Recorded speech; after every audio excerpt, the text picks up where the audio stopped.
할렐루야. 오늘도 하나님이 우리에게 크신 은혜 주실 줄로 믿습니다. 온라인 영상 또 실시간 이 예배를 우리가 드리고 있지만 각 처에서 현장에서와의 동일한 은혜가 부어지기를 다시 한번 예수님의 이름으로 간절히 축복을 드립니다. 밴드에 다들 잘 들어오셨죠? 잘 보고 계시죠? 네. 오늘도 큰 은혜가 임할 줄로 믿습니다. 우리가 살아가다 보면 누구나 고난이라는 것을 만나게 되죠. 힘든 일들을 겪게 되어 있습니다. 그런데 이 고난이 그냥 힘든 정도가 아니고요. 삶의 소망이 완전히 끊어지는 거예요. 삶의 소망이 완전히 끊어질 만한 그렇게 큰 고난이 우리의 삶에 닥쳐오기도 합니다. 그래서 밥맛도 없어지고요. 뭘 먹어도 힘이 안 들어가고요. 신경쇠약이 걸리기도 하고요. 또 의욕이 없고 무기력한 상태가 되어서 내가 지금 뭐하지? 내가 이런다고 뭐가 되나? 라고 하는 완전 무기력한 상태가 되어지고 좌포자기하는 좌절하는 그런 상태가 찾아오기도 한다는 것이죠. 그런데 오늘 성경 본문에 보면 오늘 이 시편 기자 다윗도 지금 그런 상태를 경험하고 있는 것 같습니다. 4절에 보니까요, 이런 말씀이 있어요. 한번 볼까요? 내가 사망의 음침한 골짜기로 다닐지라도 해를 두려워하지 않을 것은, 자, 여기까지만 보시면은요, 내가 사망의 음침한 골짜기로 다닌다. 말만 들어도 여러분 사실 이게 아주 끔찍한 말이거든요. 근데 우리 예수를 믿는 사람들, 특별히 이 시편 23편을 종종 많이 암송을 하고 자주 접했던 사람들은요, 이 사망의 음침한 골짜기라고 하는 것이 그냥 무감각적으로 받아질 수가 있어요. 늘 사망의 음침한 골짜기, 사망의 음침한 골짜기 입에서 그냥 이렇게 그냥 암송하고 외웠기 때문에 뭐 감각이 없을 수가 있어요. 뭐 그런 게 있나 보지, 그럴 수 있는데요. 사실 이 사망의 음침한 골짜기라고 하는 것은 굉장히 무서운 말이거든요. 지금 내 앞에 죽음이 임했다는 거예요. 지금 내가 도저히 살아갈 수 없는 절박하고 힘든 어려운 삶의 환경에 내가 지금 처해 있다라고 하는 거예요. 내가 지금 살아가는 이 길, 내가 지금 걸어가는 이 길, 이게 지금 그냥 걸어가는 게 아니라 내가 죽음을 향해서 지금 내가 걸어가고 있다는 거예요. 얼마나 끔찍해요. 우리는 늘 이 시편을 암송하기 때문에 별 대수롭지 않게 받아들일지 모르지만 사실은 이게 굉장히 힘들고 어려운 그런 상황에 지금 다윗이 처했음을 우리에게 이야기하는 것이죠. 그런데요, 다윗만 그럴까요? 우리도 그렇잖아요. 우리도 마찬가지입니다. 여러분, 우리 인생은 늘 그렇게 넉넉하지가 않아요. 남들 보기에는 쉽게 살아가는 것 같아도요, 쉬운 인생이 여러분 어디 있겠습니까? 지나가는 사람 100명에게 물어보세요. 100이면 100 다 힘들다 그러죠. 나 요즘 평안하다. 나 요즘 즐겁다. 나 요즘 근심이 없고 걱정이 없고 그냥 오늘만 같았으면 좋겠다. 이렇게 얘기하는 사람 아마 한 명도 없을 거예요. 여러분, 대부분이 그러지 않겠어요? 요즘 어떻게 지내세요? 얘기만 하면은요, 막 소설책을 한 권, 두 권, 10권 몇 시간을 이야기해도 끝나지 않을 정도의 그런 근심과 고민과 걱정들이 오늘 현대를 살아가는 우리들에게 너무나도 많이 있습니다. 뭐 눈물로 밤을 지새워도 다 쓰지 못할 정도로, 눈물이 바다를 이루어도 다 기록하지 못할 정도의 굉장한 아픔들이 있을 거예요. 우리만 그런 게 아니고요, 성경에도 보면 오늘 다윗 말고도 이 사망의 음침한 골짜기를 지났던 사람들이 참 많이 나오는데요, 한둘이 아니에요. 창세기에 보면 야곱이라고 하는 사람이 있잖아요. 이 야곱이라고 하는 사람도 그렇게 평탄한 삶을 살았던 사람이 아닙니다. 창세기 47장 9절에 보면 바로가 야곱에게 나이를 물을 때 이렇게 이야기를 하는데요, 한번 보시겠습니다. 시작. 야곱이 바로에게 아뢰되 내 나그네 길의 세월이 130년이니이다. 내 나이가 얼마 못되니 우리 조상의 나그네 길의 연조에 미치지 못하나 험악한 세월을 보내었나이다 하고. 아멘. 자, 여기 보시면은요, 지나간 날들을 가만히 야곱이 돌아보니까요, 그 지나간 날들을 한마디로 압축을 하는데 뭐라고 얘기를 하냐면 험악한 세월이래요. 험악한 세월이요. 나이가 이제 바로가 야곱에게 너 나이가 몇 살이냐 라고 물었잖아요. 그러면 나 나이가 130세입니다 라고 대답을 하면 되는데, 그냥 그것만 얘기하는 게 아니라 묻지도 않은 내 삶이 내가 지내와 보니까 내가 험악한 인생이었다, 그걸 얘기하는 거거든요. 묻지도 않았는데 얘기를 해요. 그게 뭐냐 하면 자기 안에 그 이야기를 하고 싶은 그 마음이 막 올라왔다는 것이죠. 그냥 툭 건들기만 하면, 누가 무슨 질문을 하든 누가 무슨 얘기를 꺼내든 나를 툭 건들기만 하면 나는 험악한 인생을 살았어 라고 얘기할 준비가 되어 있다는 거예요. 그만큼 야곱은 힘들고 험악한 인생을 살았다라고 하는 것이죠. 사망의 음침한 골짜기를 수도 없이 많이 경험했던 사람이 이 야곱이라고 하는 거예요. 그의 인생의 길은 광야의 길이었어요. 아주 척박했습니다. 크고 작은 수많은 협곡들을 막 넘나들면서 그렇게 살았던 사람이에요. 여러분, 우리 인생 가운데 어느 순간에 무슨 일이 일어날지 우리 아무도 알지 못하잖아요. 아무도 알 수가 없어요. 한순간에 인생의 모든 것을 뒤집을 수도 있고요, 가던 길을 바꿔야만 하는 상황이 발생할 수도 있고요, 모든 것들을, 내가 지금까지 쌓았던 모든 공든탑들이 무너질 수도 있고 내려놓을 수도 있는 그런 상황이 옵니다. 언제요? 고난이 찾아왔을 때요. 더 이상 바닥이 있을까? 더 이상 내가 밑으로 내려갈 수 있는 바닥이 있을까라고 할 정도로 밑바닥까지 내려왔는데요, 더 이상 내려갈 것이 없을 것 같았는데 또 내려가는 완전 밑이 구멍이 난, 여러분, 그런 수렁을 경험하는 사람들이 여러분들 가운데는 없겠어요? 있습니다. 있습니다. 문제는 뭐냐 하면 이런 고난들이 예기치 않는 순간에 우리를 찾아온다는 것이죠. 누구나 나에게는 그런 일이 일어나지 않을 것이라고 생각하며 살아가요. 그런데요, 그런 어떤 아픔과 고난을 보면서 이건 내 것이 아니라 저 사람의 거야 라고 하면서 살아가는데요, 그 고난이 언제 어느 순간 나에게 밀어닥칠 수 있다는 거예요. 그리고 그것이 나에게 밀어닥치면은요, 완전히 넉다운 되는 것이죠. 여러분, 사람들은 왜 하고 많은 사람들 중에 이런 일이 나에게 일어날까? 이런 고난이 닥쳤을 때 그런 이야기를 합니다. 그리고 안탄을 해요. 그러나 여러분, 아무리 내게 닥쳐온 고난에 대해 질문을 해봐도 많은 경우에 이 고난에 대한 이 질문을 내가 했을 때 해답이 없어요.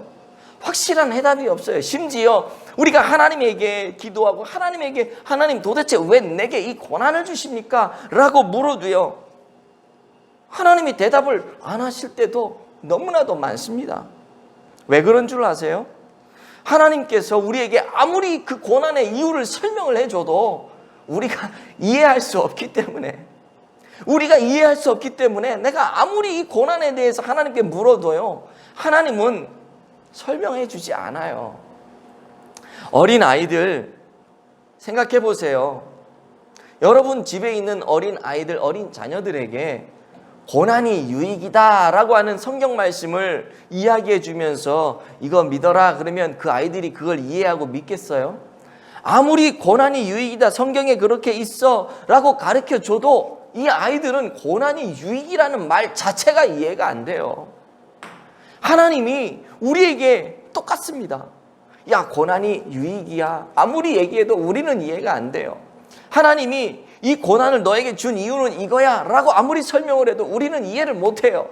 그래서 때로는 하나님이 아예 그 이유를 얘기하지 않고, 여러분 우리가 뭐라 그래요? 어린애들한테 아무리 이야기해도 못 알아들을 때 야, 모르는 게 약이야 그러잖아요. 모르는 게 약이 될 수가 있어요. 그래서 하나님도 이야기하지 않을 때가 있으신 것이죠. 여러분, 평소에는 우리의 신앙을 우리가 잘 알 수가 없어요. 그러나 언제 알 수 있느냐 하면 우리가 고난을 당할 때, 우리가 아픔을 경험할 때, 그때 우리의 신앙이 어느 정도 되는지 우리는 알게 되는 것이죠. 깊은 고난의 골짜기를 통과할 때에야 비로소 내 신앙이 어느 정도 되는지 우리는 알게 되는 것입니다. 신앙의 진면목이 바로 그때 드러나는 거죠. 신앙이 좋은 사람, 영적으로 잘 준비된 사람은요, 고난이 와도 잘 흔들리지 않아요. 고난이 와도 흔들리지 않는다는 것은 뭐예요? 잘 흔들리지 않는다는 것은 흔들릴 수도 있다는 거예요. 아무리 신앙이 좋아도요, 고난이 너무 심해지면은요, 흔들릴 수 있어요. 그만큼 고난은 힘든 것입니다. 고난이라고 하는 발톱이 우리를 핥히고 지나가면은요, 마음부터 시작해서 모든 것이 다 상처가 되고 풍지박산이 되고 다 무너질 수 있어요. 사망의 권세가 내 목을 막 쥐어짜고 나를 죽이려고 막 그럴 수 있어요. 그런 걸 뭐 어떻게 말로 설명을 이 시간에 할 수 있겠습니까? 이미 맛보신 분들은 다 아실 거 아니에요? 그런 아픔들이 여러분 우리의 삶 가운데 불어닥쳐요. 그런데 신앙이 좋은 사람들은 그것을 이겨냅니다. 이겨내요. 그래서 평소에 신앙이 참 중요한 것이죠.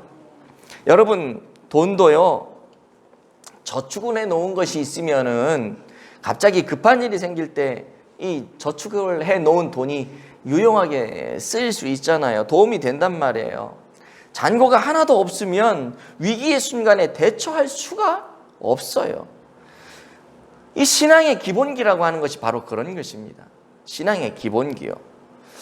기본기가 탄탄하면 고난을 대처할 수 있는 능력이 생기는 거죠. 사망의 음침한 골짜기로 가도 신앙의 기본기가 든든하면 그것을 이기고 넘어설 수 있게 됩니다. 그래서 평소에 단단히 영적으로 무장하는 것이 참 중요한 일인데요. 여러분, 믿음의 용량을 넓게 더욱더 크게 키워야 할 줄로 믿습니다. 고난이 오는 것을 우리가 막을 수는 없거든요. 나와 상관없이 어느 순간 갑자기 불현듯 황급히 막 찾아오는 이게 고난이란 말이에요. 이때 우리가 할 수 있는 것은 딱 하나예요. 그 뭐냐? 믿음의 그릇을 크게 준비하는 거예요. 믿음의 그릇을 크게 준비하는 겁니다. 여러분, 아주 큰 배 있잖아요. 배, 바다를 항해하는 큰 배. 이 큰 배는요, 파도를 뚫고 지나간다 그러잖아요. 바다에 파도는 늘 있습니다. 크고 작은 파도들이 늘 있어요. 그런데 이 파도가 무서워서 파도가 잔잔한 날 내가 항해를 해야지, 그러면 배는 절대로 항해를 할 수가 없습니다. 바다의 파도는 늘 있기 때문에요. 그런데 이 큰 배는 어떻게 해요? 그 파도를 뚫고 지나가요. 왜? 배가 크니까요. 믿음도 마찬가지예요. 우리가 믿음의 그릇을 크게 준비해 놓으면요, 세상에 어떤 풍랑이 없고 어떤 파도가 밀어쳐도 우리가 믿음의 이 용량이 크기 때문에 그것을 능히 뚫고 지나갈 수 있게 되는 것입니다. 그래서 믿음으로 승리하는 것이죠. 중요한 것은 우리를 위협하는 이 위협의 파도가 아니라 내가 준비하는 이 믿음의 그릇의 사이즈, 이게 중요하다라고 하는 것입니다. 여러분, 고난을 통과해 본 사람의 신앙은요, 뭔가 달라도 달라요. 고난을 겪어보지 않은 신앙은 아무래도 피상적일 수가 있습니다. 말을 해도 다 뜬구름 잡는 식의 이야기를 해요. 그러나 고난을 경험해 본 사람은 기도를 해도 그냥 건성으로 하지 않고 찬양을 해도 그냥 건성으로 찬양하지 않아요. 여러분, 우리가 기도를 언제 배우는 줄 아세요? 고난 속에서 기도를 배우거든요. 고난이 찾아오면 그 깊은 고난의 골짜기 속에서 이 신음하는 소리와 하나님 앞에서 흘리는 눈물과 한숨과 탄식과 절규와 이 모든 것이 마치 막 이렇게 버무려져 가지고 여호와의 면전 앞에 나아가는데요. 하나님, 내가 하나님이라고 하는 이 줄을 놓치면 나는 진짜 끝장입니다. 하나님 도와주세요. 여러분, 이런 상황 속에서 나오는 기도요, 이런 상황 속에서 나오는 기도, 그 절박함, 그 안에서 진짜 기도를 배울 수 있는 거거든요. 그러니 기도가 달라지죠. 이런 사람은요, 정말 찬양을 해도 달라요. 고난을 통과한 사람의 찬양은요, 그냥 입에서, 목에서만 나오는 그런 찬양이 아니에요. 예쁜 목소리로 찬양하는, 물론 예쁜 목소리로 찬양하면 좋지만요, 그런 예쁜 어떤 목소리로만 찬양하는 게 아니라 이 마음에서 깊게 올라오는 그런 찬양이요. 마음 깊은 곳에서 올라오는 이 영혼의 찬양을 드린단 말이에요. 고난을 당할 때 그 아픔과 고통 속에서 주셨던 그 하나님의 은혜, 그 고통 속에서 만나 주셨던 그 하나님을 생각하면요, 찬양이 그냥 나오지 않거든요. 그 찬양에는 그 사람의 신앙 고백이 들어가는 거예요. 그 기도에는 그 사람이 하나님을 향한 그 절망감이 들어가는 거예요. 절박감이 들어가는 거예요. 그러니 이게 같은 거라고 볼 수가 없죠. 어쨌든 이런 것들을 통해서 하나님 앞에 담대히 나갈 때 믿음이 생기고 기도가 달라지고 찬양이 달라지고 여러분 인생이 바뀌어지게 되는 것입니다. 어쨌든 고난은 우리가 피할 수 없는 거예요. 피할 수 없는데 반드시 찾아오는데 중요한 것이 뭐냐? 이 고난을 어떻게 극복하느냐? 이것을 어떻게 극복하느냐에 따라서 우리 인생의 행보가 바뀌어지게 되고요, 인생의 실패와 성공이 판가름나게 된다니까요. 어떤 사람은 왜 나에게 이런 일이 닥쳤냐고 원망하고 불평하고 세월을 막 탓하고 그러면서 허송세월을 벌이는 그런 사람이 있죠. 그 사람의 삶은요, 이 한으로만 가득 차게 되어 있어요. 또 어떤 사람은 자신의 힘으로 이 고난을 통과해 보려고 길을 쓰고 애를 씁니다. 그러나 여러분, 고난의 문제는요, 내가 이 고난을 이기려고 막 그런다고 해결되는 게 아니거든요. 왜냐하면 이 고난을 통해서 절망의 순간을 맞이하게 되면은요, 그때부터는 내가 할 수 있는 게 없어요. 고난 당해보신 분들 알잖아요. 이래 봐도 안 되고 저래 봐도 안 되고, 그래서 완전 절망 가운데 있기 때문에요, 내가 고난을 당했다, 절망적인 고난 속에 있다, 이미 내 능력을 벗어난 거예요. 내가 애를 써도 안 되는 거예요. 그래서 내가 그 고난을 이겨내지 못해요. 내가 이렇게 해도 저렇게 해도 그 고난을 이겨낼 수가 없어요. 그러면 그 고난의 순간에 중요한 것이 뭐냐? 그 고난의 그 순간에 누가 나와 함께 하느냐? 이게 정말 중요하거든요. 오늘 시인이 우리에게 이 고난, 사망의 음침한 골짜기를 지나가는 이 길을 제시하고 있는데요, 이 4절을 여러분 읽어보셔서 아시겠지만은 4절에 사망의 음침한 골짜기로 다닐지라도 해를 두려워하지, 우리는 여기 보면 사망의 음침한 골짜기에 집중을 할 때가 많거든요. 근데 사실은 사망의 음침한 골짜기가 집중될 게 아니고요, 주께서 나와 함께 하심이라.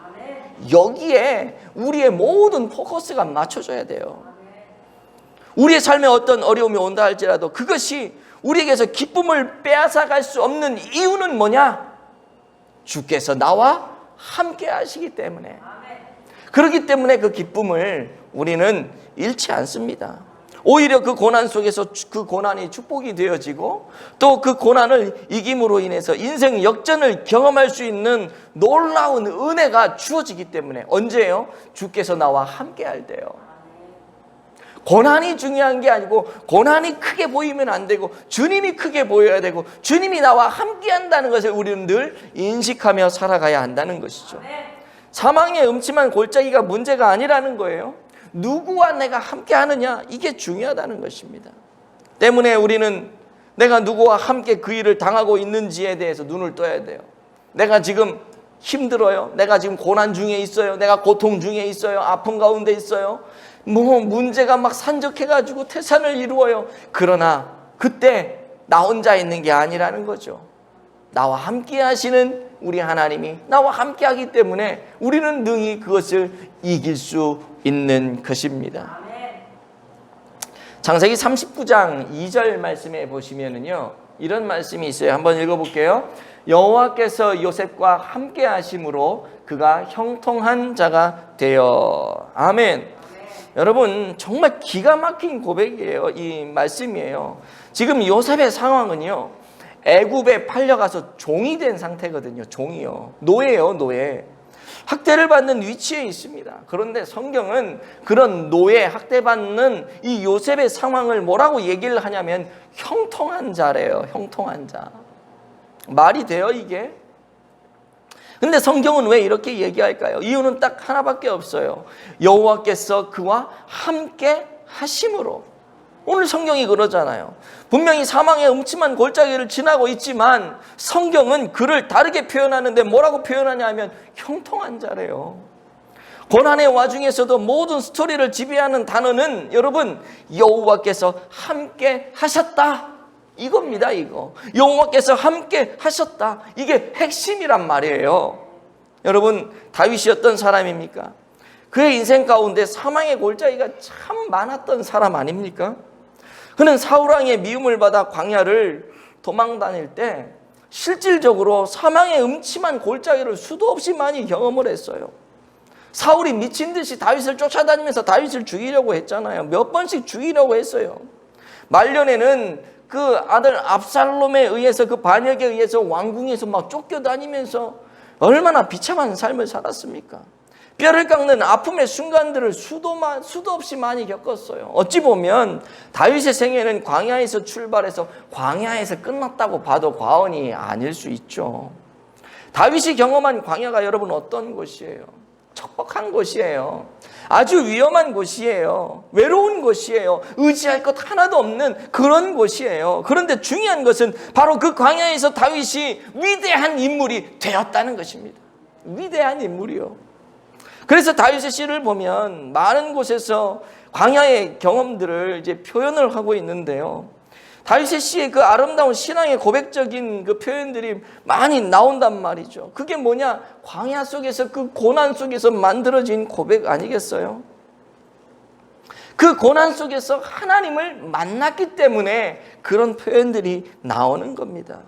사랑하는 성도 여러분, 가장 힘든 순간, 아무도 나에게 도움이 되지 않을 것 같은 바로 그 순간, 바로 그 순간에 우리는 비로소 하나님을 가장 선명하게 만날 수 있음을 여러분 믿음으로 받아들이시기 바랍니다. 아멘. 지금 내가 고난 가운데 있습니까? 절망 가운데 있습니까? 바로 그때가 하나님을 깊게 경험할 수 있는 순간이라고 하는 것을 여러분 꼭 기억하세요. 다윗이 피난처라는 말을 많이 사용했는데요. 그는 힘든 순간순간마다 피난할 곳이 있다 그랬는데 그곳이 어디냐? 바로 하나님이요. 하나님이요. 환난 중에 그가 도망친 곳은 한 곳밖에 없는데 그 피난처가 어디냐? 가장 안전한 곳, 하나님 품이요. 말씀을 맺겠습니다. 사랑하는 성도 여러분, 우리의 삶의 미래는 예측 불허예요. 오늘 같은 날 정말 예측 불허 아닙니까? 언제 어떤 상황이 어떻게 발생할지 몰라요. 우리는 파라다이스에 살고 있지 않습니다. 고통의 면죄부를 받은 사람은 아무도 없어요. 고통에서 너는 면죄, 이런 사람 하나도 없다고요. 우리에게 확실한 것은 하나밖에 없는데 하나님은 선하신 목자시고 그 하나님은 나와 함께 하신다는 사실이요. 지금 내게 무슨 일이 일어나느냐가 문제가 아니라는 거죠. 그 일을 내가 지금 누구와 함께 겪고 있느냐, 이게 중요한 것입니다. 여기에 모든 것이 달려 있어요. 믿음이라는 것이 무엇일까요?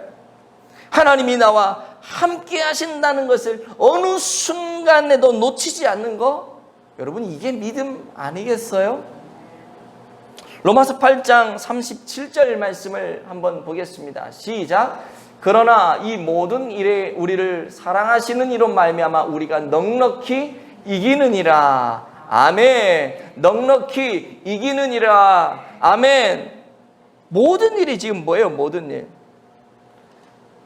이 모든 일은요, 이 지금 우리가 로마서 8장 37절을 읽었지만 그 앞에 있는 이야기들인데요. 거기 어떤 이야기들이 나오냐 하면 뭐 여러 가지 환난과 고난과 우리의 생명을 위협하는 수많은 그런 사건들, 그런 일들이 나오거든요. 그 모든 것들을 다 이야기합니다. 그러나 이 모든 일에 이런 괴로운, 정말로 이 사망의 그 칼이 내 목 앞에 딱 찾아오는 그 순간, 그렇게 어려운 상황을 우리가 만났을지라도 그 모든 일에 우리를 사랑하시는 이로 말미암아 우리가 이기는데, 어떻게 이긴다 그래요? 넉넉히요, 넉넉히. 그냥 간신히 막 힘을 다해서 어쩔 수 없이 어이구 다행이네, 이게 아니고요, 넉넉히 이깁니다. 넉넉히. 간절히 바라기는 이런 고난과 역경 속에서 우리와 함께 하시는 하나님으로 인해서 여러분에게 있는 모든 어려움들을 넉넉히 충분히 거뜬히 이겨나가는, 사랑하는 우리 함께하는 교회 성도들 다 되어지기를 축복합니다.